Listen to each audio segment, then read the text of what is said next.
Hi guys, welcome back to another session. मैं आभा बनोट लेकर आई हूँ आपके लिए करंट अफेयर्स का एपिसोड नंबर 735।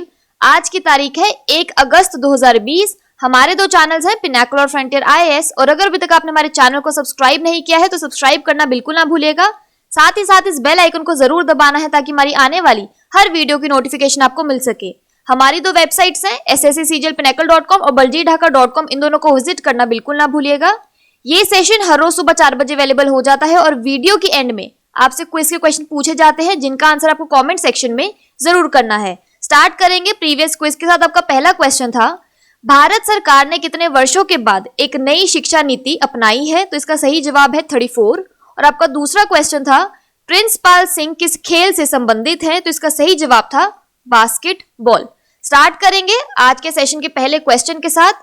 हाल ही में किस देश ने महात्मा गांधी और मार्टिन लूथर किंग जूनियर की विरासत को बढ़ावा देने के लिए एक विधेयक पारित किया है? तो इसका सही जवाब है option number A, America. America की कांग्रेस समिति ने महात्मा गांधी और मार्टिन लूथर किंग जूनियर की विरासत को बढ़ावा देने के लिए नागरिक अधिकार आइकन जॉन लुइस द्वारा लिखित एक विधेयक पारित किया है। भारतीय अमेरिकी कांग्रेसी अमी बेरा द्वारा प्रायोजित इस गांधी किंग एक्सचेंज एक्ट को फॉरेन अफेयर्स कमेटी द्वारा पारित किया गया था। यह विधेयक महात्मा गांधी और मार्टिन लूथर जूनियर के काम और विरासत का अध्ययन करने के लिए अमेरिका और भारत के बीच एक विनिमय पहल स्थापित करेगा। जॉन लुइस न केवल संयुक्त राज्य अमेरिका में बल्कि पूरी दुनिया भर में एक नागरिक अधिकार नायक है। यहाँ पर एक क्विक रिवीजन की बात करें तो भारतीय नौसेना ने हाल ही में अंडमान और निकोबार द्वीप के पास किस देश के साथ एक पैसेज एक्सरसाइज किया है? तो इसका सही जवाब है अमेरिका। बात करें यूएसए की तो इसकी कैपिटल है वॉशिंगटन डीसी और करेंसी है यूएस डॉलर। अगला प्रश्न है, प्रधानमंत्री नरेंद्र मोदी के निजी सचिव के रूप में किसे नियुक्त किया गया है? तो इसका सही जवाब है ऑप्शन नंबर बी, हार्दिक सतीश चंद्र शाह। आईएएस अधिकारी हार्दिक सतीश चंद्र शाह को प्रधानमंत्री नरेंद्र मोदी का निजी सचिव नियुक्त किया गया है। गुजरात कैडर के 2010 बैच के आईएएस अधिकारी शाह वर्तमान में प्रधानमंत्री कार्यालय पीएमओ में उप सचिव के रूप में कार्य कर रहे हैं। उन्हें सह टर्मिनस आधार पर प्रधानमंत्री के निजी सचिव के रूप में नियुक्त किया गया है। पिछले साल पीएमओ में जाने से पहले उन्होंने पर्यावरण, वन और जलवायु परिवर्तन मंत्री प्रकाश जावड़ेकर के निजी सचिव के रूप में काम किया। अगला प्रश्न है, ट्रांस यूनियन सिबिल के सहयोग से सिडबी द्वारा एमएसएमई के लिए कौन सा वित्तीय शिक्षा मंच शुरू किया गया है? तो इसका सही जवाब है ऑप्शन नंबर ए, एमएसएमई सक्षम। ट्रांस यूनियन सिबिल के सहयोग से भारतीय लघु उद्योग विकास बैंक सिडबी ने एमएसएमई सक्षम की शुरुआत की है। यह सूक्ष्म, लघु और मध्यम उद्यमों एमएसएमई के लिए एक व्यापक वित्तीय शिक्षा और ज्ञान मंच है। यह पोर्टल एमएसएमई को समय पर और किफायती वित्तीय सहायता प्रदान करेगा। लघु उद्योग विकास बैंक सिडबी ने credit bureau TransUnion CIBIL के सहयोग से यह पोर्टल लॉन्च किया है। यह मिशन स्वावलंबन डिजिटल प्लेटफॉर्म के साथ संरेखित किया गया है जिसका उद्देश्य एमएसएमईज के लिए क्रेडिट सूचना उपलब्धता को सुगम बनाना और मजबूत करना है। सिडबी के सीएमडी हैं मोहम्मद मुस्तफा।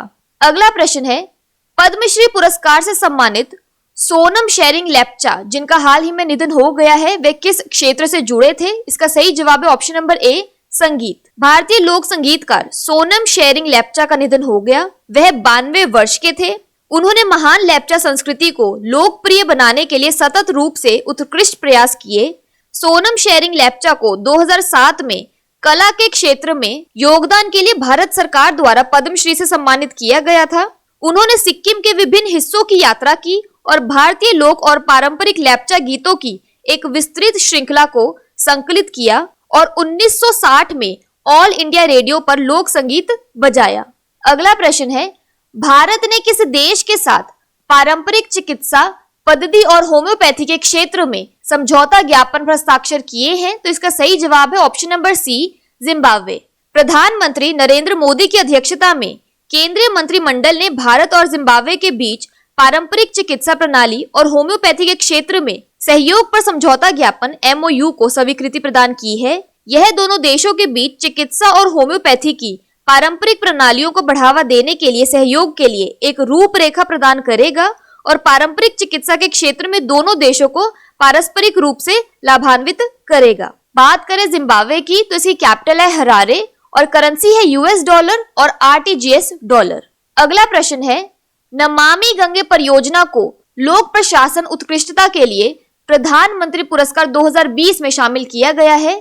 यह परियोजना किस साल में शुरू की गई थी? तो इसका सही जवाब है ऑप्शन नंबर ए 2014 में। नमामि गंगे परियोजना को प्रतिष्ठित लोक प्रशासन उत्कृष्टता के लिए प्रधानमंत्री पुरस्कार 2020 में शामिल किया गया है।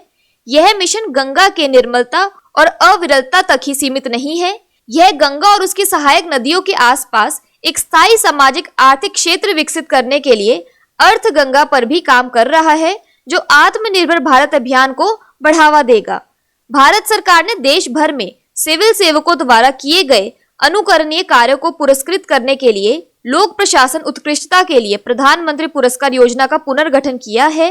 2020 के लिए पुरस्कारों की कुल संख्या 15 होगी। पुरस्कार 31 अक्टूबर 2020 को राष्ट्रीय एकता दिवस पर प्रदान किए जाएंगे। नमामि गंगे कार्यक्रम जून 2014 में केंद्र सरकार द्वारा शुरू किया गया एक एकीकृत संरक्षण मिशन है। अगला प्रश्न है, संयुक्त राष्ट्र और ICO NGO द्वारा करमवीर चक्र पुरस्कार से किसे सम्मानित किया गया है? तो इसका सही जवाब है option number B Sunil Yadav. SS motivation के संस्थापक सुनील यादव को IIT दिल्ली में आयोजित रेक्स कनक्लाइव में संयुक्त राष्ट्र और international confederation of NGO ICO NGO द्वारा स्थापित ग्लोबल फेलोशिप अवार्ड द्वारा करमवीर चक्र अवार्ड से सम्मानित किया गया। उन्होंने अपने टेलीग्राम चैनल SS मोटिवेशन के माध्यम से समाज के लिए अथक योगदान के लिए पुरस्कार प्राप्त किया। करमवीर चक्र उन लोगों को दिया जाने वाला एक वैश्विक पुरस्कार है जो साहस दिखाते हुए परिवर्तन की पहल करते हुए समाज में योगदान करते हैं। यह पुरस्कार डॉक्टर APJ अब्दुल कलाम के सम्मान का प्रतीक है। यहाँ पर एक क्विक रिवीजन की बात करें तो कला नारायण सामी भारतीय मूल की नर्स को सिंगापुर में राष्ट्रपति पुरस्कार से सम्मानित किया गया। Sachin Awasthi top publicist award global humanitarian award 2020 से सम्मानित किए गए। अगला प्रश्न है, किस देश ने हाल ही में ग्रेट प्रॉफिट 14 सैन्य अभ्यास के दौरान भूमिगत बैलिस्टिक मिसाइलें लॉन्च की हैं? तो इसका सही जवाब है option number C Iran. Iran के अर्धसैनिक रेवोल्यूशनरी गार्ड ने ग्रेट प्रॉफिट 14 सैन्य अभ्यास के दौरान भूमिगत बैलिस्टिक मिसाइलों को लॉन्च किया। इस अभ्यास के तहत विमान रोधी हथियारों से बंदर अब्बास बंदरगाह के पास लक्षित ड्रोन को निशाना बनाया गया। इससे पहले ईरानी सेना ने नकली अमेरिकी एयरक्राफ्ट कैरियर को तबाह करने का अभ्यास किया था। सुखोई 22 फाइटर जेट ने ईरान के जल सीमा में स्थित बनी फरूर द्वीप समूह पर पहले से ही निर्धारित लक्ष्यों पर बम बरसाकर उन्हें तबाह कर दिया। ग्रेट प्रॉफिट 14 इस क्षेत्र में अपनी तरह का सबसे बड़ा अभ्यास है। यहाँ पर एक क्विक रिवीजन की बात करें तो किस देश ने चाबहार रेल परियोजना से भारत को हटा दिया है? तो इसका सही जवाब है ईरान। बात करें ईरान की तो इसकी कैपिटल है तेहरान और करेंसी है रियाल।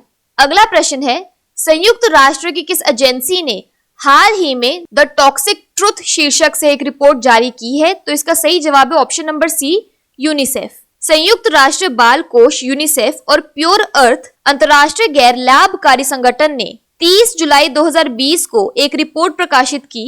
रिपोर्ट का शीर्षक है the toxic truth children's exposure to lead pollution undermines a generation of future potential. Report में बताया गया है कि विषैला लेड सीसा दुनिया भर में बड़ी संख्या में बच्चों को प्रभावित करता है।